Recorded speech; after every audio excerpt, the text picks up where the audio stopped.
Welcome back to the West Georgia Gridiron Podcast. I'm your host, Mason Taylor.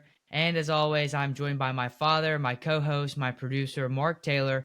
And this is our Week 2 recap. Well, I'm glad that we were back in week 2 and a lot to cover. And, it wasn't the most exciting games. And then there was very exciting border war games. So we'll get into that. If you were joining us for the first time, we are so glad that you found us and that you're listening in. And if you are returning, we definitely appreciate you. So I want to start with something, just kind of get you in on a conversation that Mason and I had. Mason was, we had a heated discussion about the Georgia Tech Georgia game and that being hosted at Mercedes-Benz instead of on Bobby Dodd Stadium field. So Mason, you had some thoughts about that because you felt that maybe money and chasing the money is changing sports in general, whether that be high school, college, NFL. Right now, we see that with the Cowboys dealing with Jerry Jones is having to deal with a player right now because they can't figure out the money.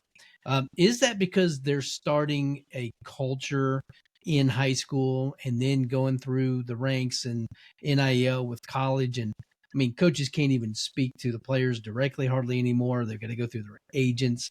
What's going on?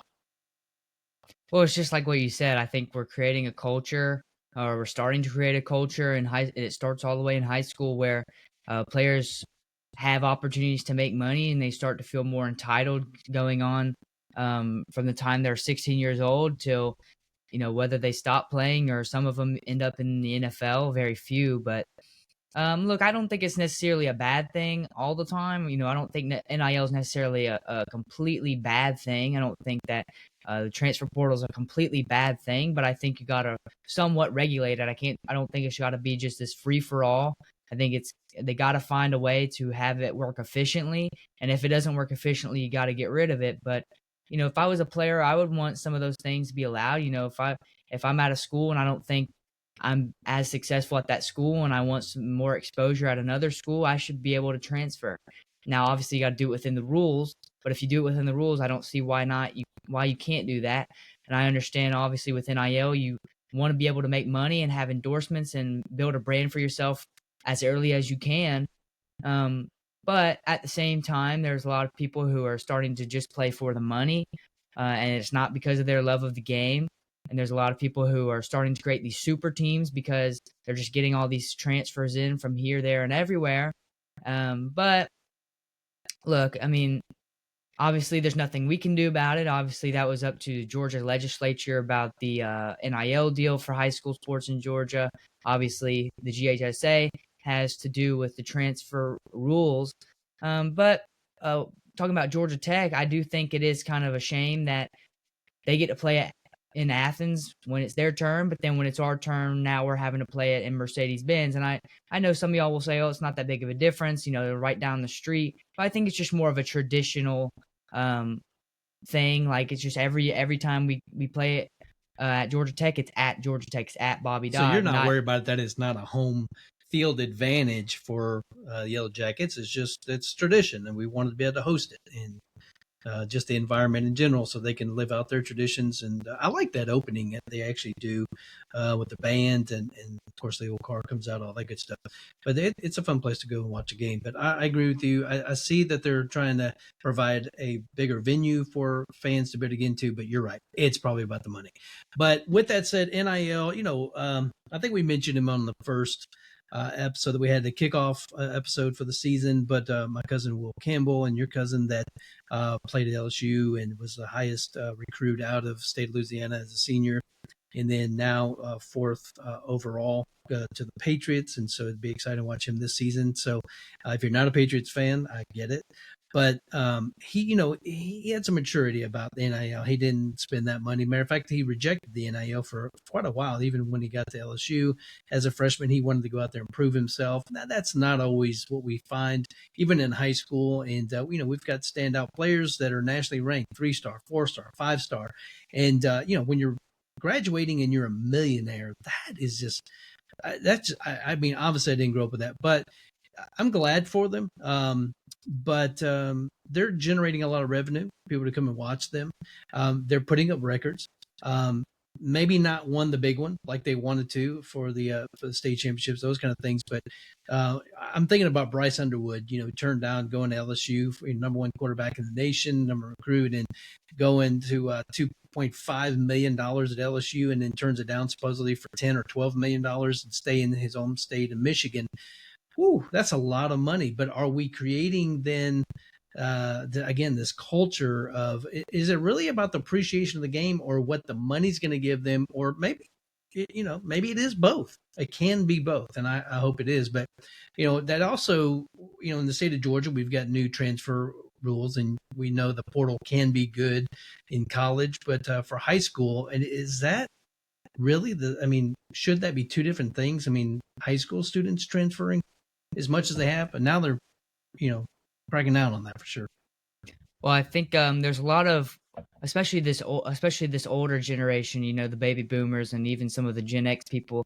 They look back at when they were in high school in the 80s and the 70s, and they're going, back in my day, you played where you live. Yes, I know I'm old, Mason. You play where you live, and you live where you play. And they didn't have parents who just picked up whatever they were doing and moved over to somewhere else so you could go play football. For an opportunity. But I also think that it's a different society nowadays. I think we've evolved a little bit. I think it's the game has evolved. I think it's just different overall. So I don't think it's fair to kind of say we should go back to that necessarily, because even for Carrollton and some other teams around here, like Bowdon specifically, like I'll pick on Bowdon's quarterback situation for the past few years. Obviously, the second year that they won it with McGrin, they came from Alabama. Now, obviously, I don't know the reason why they came from Alabama. I don't know if their parents moved to Bowdon for job opportunities. I doubt it. No offense to anyone living in Bowdon. But, unless they were working for the school or something, I don't really understand why they would move to Bowdon. Obviously, you won them a state championship. Then you had Charles Maxwell, who came from Woodward Academy. Now, you're coming from College Park, Atlanta, a private school, and you're going to Bowdon, Georgia. Kind of almost out in the middle of nowhere almost, 30 minutes removed from Carrollton. So, but he won him a state championship. Even this year, Joshua Hopkins coming from Johns Creek up there near Alpharetta. They utilize the transfer portal. I don't necessarily think it's a bad thing, because Charles Maxwell got a lot of exposure, a lot more than he would have at Woodward Academy. He got a state championship out of it. He got scholarships out of it. Obviously, Joshua Hopkins has the same opportunity. McGrin had the same opportunity. So I don't necessarily think it's a bad thing. Even for Carrollton, guys like Peyton Zachary, Dorian Barney, regardless of the reason they've come here, they've had to transfer in. And, and they've been great attributes to this team. And they've been able to build their brand even more and been able to get scholarships and more exposure.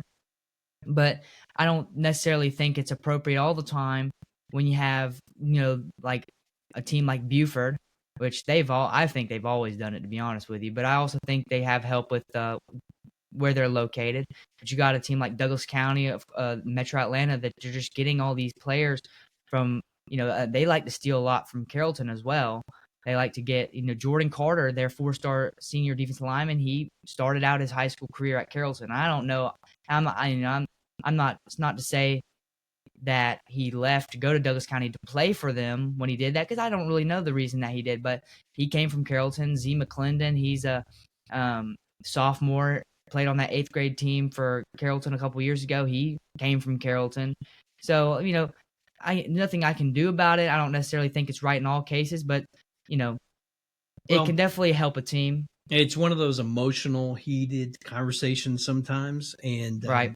I don't think we're going to figure it out today. No. Next week. That's why we have GHSA in committees and national committees that figure these things out. But I wish all the best that, as long as you're doing it right. And, if a young man or a young lady here in sports in Georgia can make a good income from their name and image and likeness, so be it.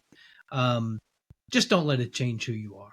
Right. Don't let it change forgetting where you came from and the ones who helped you get there. How about that? Mason, so let's jump into while we're here.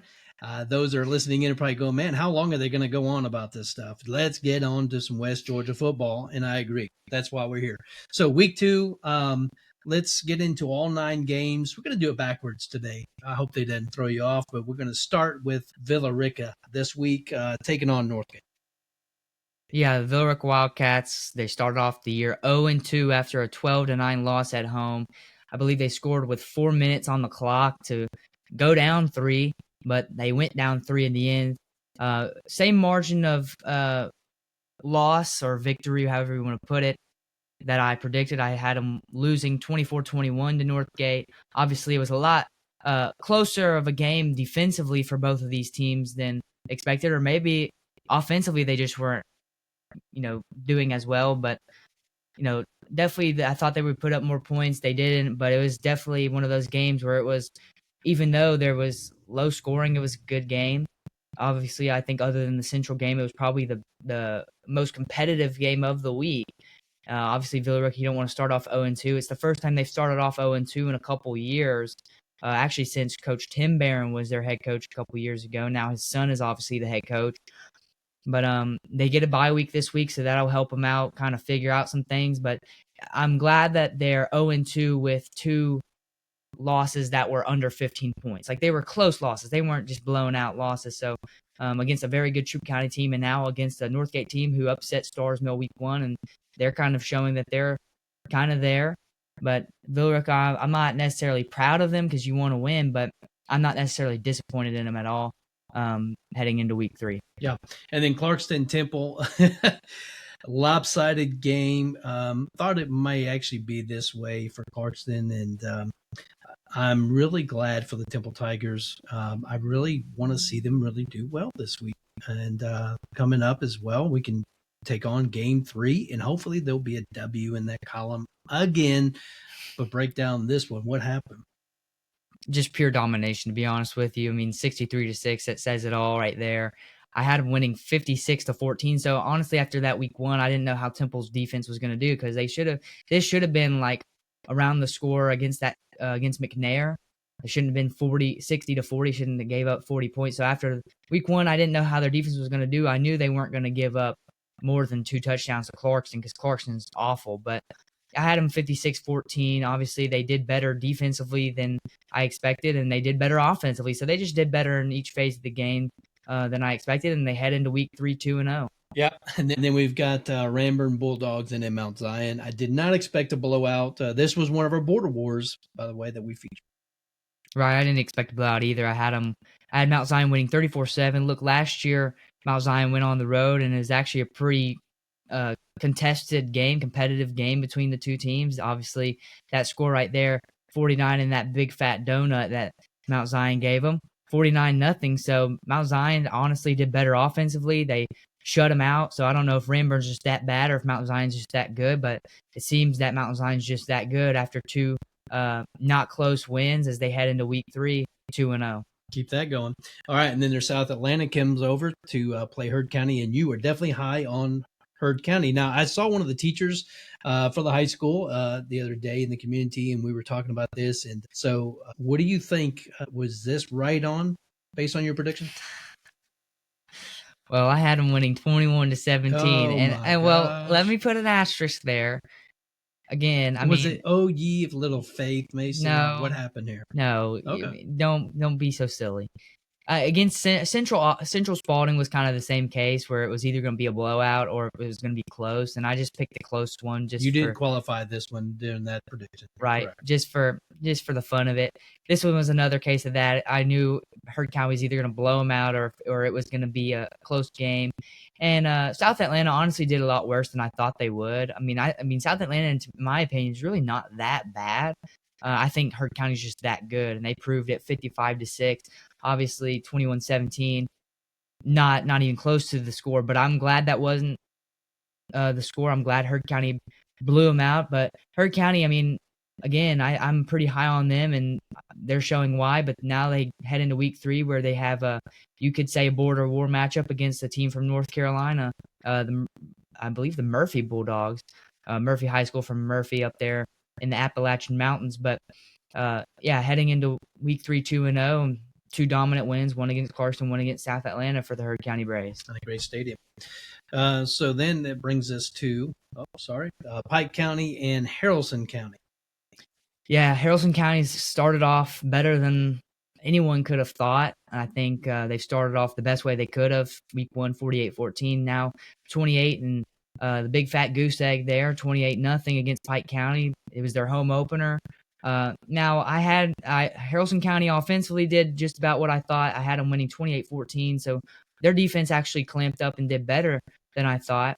And I don't know if Pike County's offense is just that bad, but when you look at how Pike County did against Crawford County, I mean, their quarterback, I believe, threw 5 touchdowns. So when you have a performance like that from the week earlier, 5 touchdowns, and then you can't get on the board, that's really impressive for Haralson County. And I'm glad that they're starting out the year 2-0 for the first time in multiple years. And is that an indicator of what we're going to see for the rest of the season, or is it just that Pike County maybe was banged up, worn out, came in not expecting this from Haralson County, or both? I think we'll just have to see come week 3. Boom. We'll take that. All right. Oh, man, this game right here, I listened to this one. What a great call, too. The gentleman calling that game, heard this one on shout out to Gradic Sports. That was live, but they were down, I believe, by 10 at one point when I was listening to it. And then next thing I know, they're down into seconds left and score late. Tell us about this one. Yeah, 20, just over 20 seconds to go. Central was down 34-30 on the road against an Oxford team that you could argue coming into the season was a top 10 team in Alabama. Central ended up getting on the board. I believe it was Jonas Walton with the touchdown reception there at the end. It was one of the Walton brothers, I know that. That put them up 37-34 with 21 seconds on the clock, and Central they secured the win. It was a good team win. It was a good hard fought win, and this was my game of the week heading into week 2. So I mean, I knew this was going to be the most competitive game. Obviously, I had Oxford winning by 10, 27-17. I'm not surprised that Central won necessarily, because I knew they had the potential to win. But I think that with this win, I think you could argue that Central has entered the top 10 in 4A. There you go. Well, a couple things. It was great to see the fans, not just the energy after the game, but all the support for the Lions as people traveled. That's always hard when you're on the road. You don't know if, hopefully the fan base shows up for you. So it feels more like a hometown advantage. But it was also great to see all the fans posting their experience, either video or photos and things after the game. Or I saw a couple of scoreboards photos. And so, wow, just so proud of their Lions. And they've got every reason to be after that game. Now, speaking of Alabama, we talked about 2 of them in these border war games. We talked about Ranburne, we talked about now Oxford, and just a little preview that Parker is going to be taking on from Birmingham, taking on the Carrollton Trojans here this season, and they're going to be coming here to Carrollton. And so the guys from Bama Preps have agreed to come on the show with us, Mason, to actually help us preview that game. So I look forward to that. They've got about 25,000 followers on social media, so we'll look forward to their call on the games as well. So, and then Columbia Eagles, not much here with the Carrollton Trojans. Right, and touch on that Parker game for just a second. That game is week 6, so we have Rome, Lithia Springs, Gainesville, and then Parker. So that's I believe in 3 weeks, and we have a lot to do until then, a lot to do to prepare for that game. But yeah, I believe that's in September. But the second meeting between the 2 teams of all time, and the first at Grisham Stadium, that should be a really good game. But to talk about this game that's on the screen right now, Columbia versus Carrollton. Carrollton won 41-7. I had Carrollton winning 52-7. So defensively, they did what I was expecting of them. Offensively, they put up not as many points as I thought, but I think the reason because of that was a lot of penalties on both sides for each team slowed down the game. Columbia offensively wore down a lot of the clock because Carrollton couldn't really just get them off the field. Now, they weren't letting them in the end zone, but they weren't necessarily getting them off the field for long periods of time. And I believe Carrollton had, I want to say 13 penalties, around 130 yards. Just not what you want. A lot of pass interference for Columbia. They had a lot of false starts. But I mean, Carrollton got what they needed to get done. A good win at home. Next week they go on the road for the first time this year. They'll take on Rome, who's coming off of a bye week. But yeah, Carrollton 41-7. It was pretty similar to last year. They only won 35-7 last year at home, so I'm not too worried about Carrollton necessarily, but I do wish that their defense could get these teams off the field a little quicker than they have. Yeah, and you had the opportunity to join the broadcasting crew starting last week and then going forward in home and away games with the Trojan Nation Network radio app. If you don't have that, download that if you're a Carrollton fan. And if maybe you've got a team that's on a bye week and you want to listen in, that's a great way to tune in. Or Gradic Sports is always somewhere live, so you could always catch some great games and great action. But you were up there helping spot, doing production, do some play-by-play coming out of the half, and then you were actually featured on Red Zone for Gradic Sports afterwards. They took 2 of your clips and featured that, and then they even gave you a little mention, said, hey, this kid's a 16-year-old junior at Carrollton High School. We may have a young Matt Skinner on our hands, which is definitely a great honor. So we look forward to those games with you, Mason, up in the booth. Jordan, you didn't really think much about this one coming in. You feel they are the weakest team in 2A, but took on Bremen here at home. Yeah, Bremen's first game of the season. It was their season opener. Obviously, week 1 they had a bye week, which for some reason I don't really understand that logic there. But anyways, they won 70-7. Folks, just to remind you that here at the West Georgia Gridiron Podcast, this is finally real talk high school football. Just want to remind you, this is you're going to get it real from Mason. Anyways, 70-7, they gave up a touchdown, which I'm actually really disappointed that they did that. I mean, their freshman team must have been on the field for them to do that, because if their varsity let up a touchdown against Jordan, I would be pretty upset, to be honest with you. But 70-7, they ran up the score. Not too sure why they did that. I don't know if they were intentionally trying to, or Jordan is pretty bad, so I'm sure that was allowed. But apparently Jordan didn't want the points, so somebody wanted to take it. Right. 56-0. Obviously they ended up winning by 63 points. So, scored a little more than I had thought they would. But for Bremen, not too impressive of a win necessarily. We'll see what they do against Bowdon come week 3. But they head into week 3 with their first win of the season. They start off 1-0. Mason, if I'm correct me if I'm wrong, but the last time I saw 70 points up on the board was a state championship with Carrollton. Juju's freshman year. Is that wrong? You just had to bring it up, didn't you? And that was a history-making score in the state championships. Just had to do it against Carrollton. But anyway, Macon County come on the road to Bowdon, and we'll close out with this one. Yeah, Bowdon, I had them winning 42-6. Obviously, they gave up a little more than I had anticipated, had hope that they would. They gave up 22. They did score 55, so they scored more, but they let up more. Honestly, the first half of this game was really sloppy by Bowdon. I did not like it at all. I think for Macon County, they do have a 3-star running back, so I'm not sure how much of an impact he had on that. I'm gonna say he had a pretty big impact on that, but defensively, Bowdon's got to come out a lot better than they have been in the past 2 weeks. Obviously, week 1 was terrible. This was a big step up from week 1. Don't get me wrong, but defensively, they got to tighten up a little more than they have. Offensively, they looked fine to me, honestly. Second half, they really blew them out the water. But 22 points, I know a lot of y'all are going to say, oh, they still won by, 33 points.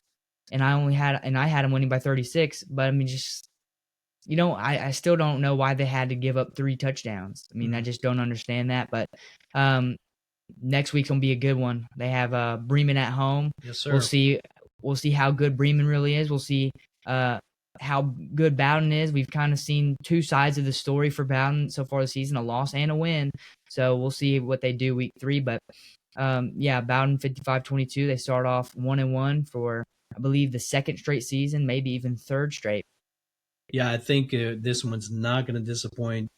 Much like the Oxford and Central game, there'll be a lot to talk about. And just as a reminder, I'm appreciative, and I know Mason is, of all the shares and likes and subscribes, all that good stuff. Just watching the ticker go up on Instagram and others in a short period of time. And I actually posted, if you're on social media with us, a kind of a journey for Mason. It started when he was 6, and we've talked about that in these previous previous shows, but kind of give you a rundown of how he got here and some of those past photos. And up till now, he's 16. So, Mason, I just say again, I'm so proud of you. And I hope this is a good fan experience for those who love West Georgia high school football. And we're going to close it out by always saying there is nothing like Football Fridays in West Georgia.